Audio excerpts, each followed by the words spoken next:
Hey, so one of the biggest problems I see with people when they're designing their lower body strength training programs is that everything is done in one plane of motion, the sagittal plane, right? So when you do deadlifts, you're moving this way, you're moving the sagittal plane. When you're doing squats, you're moving the sagittal plane.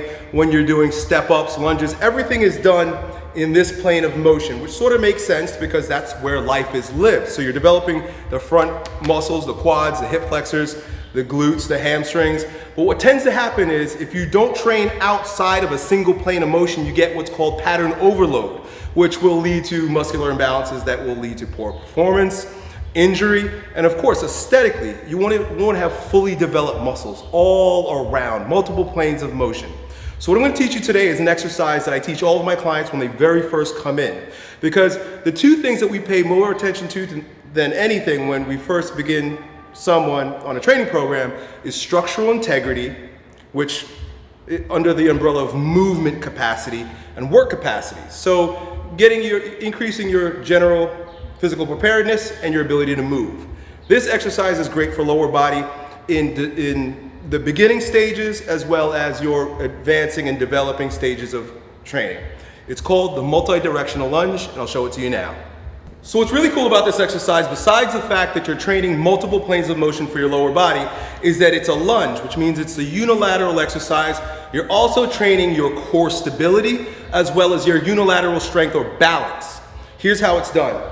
Typically, you're going to begin with just your body weight, and you would be better off doing it in front of a mirror so that you can see some of the body positionings that I'm describing as I do the exercise. I'll do it with a barbell just because I'm used to using a barbell. And like I said before, you can ascend this exercise by adding an overhead component or just simply adding weight to it. The very first of the multi-directional lunge is the forward lunge, and this is the one that you're probably most familiar with.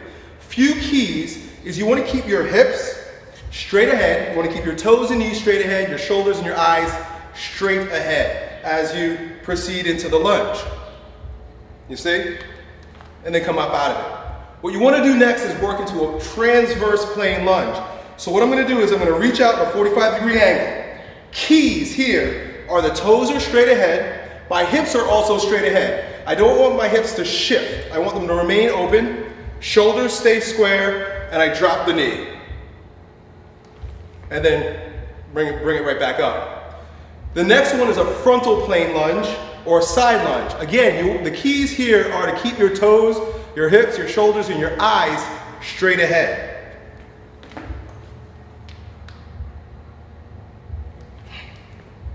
Now we're going to go into a backwards 45-degree lunge. Again, keeping everything squared up. 45 degrees, sink the back knee, recover, and then we've got our backwards lunge. I'll repeat on the other side.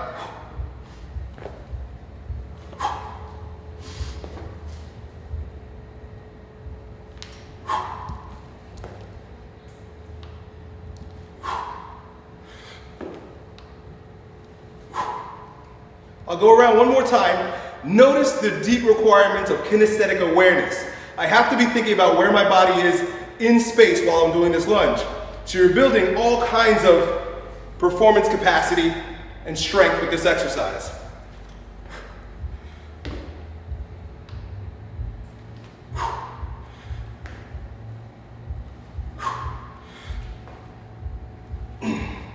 Because there's so many reps per set, you're developing your work capacity.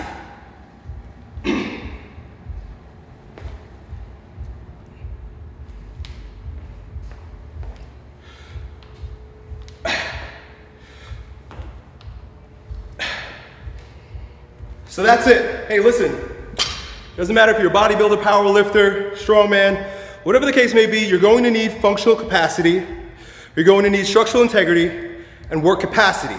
Multi-directional lunges is a great exercise to build up all those qualities to be a stronger version of yourself. Done.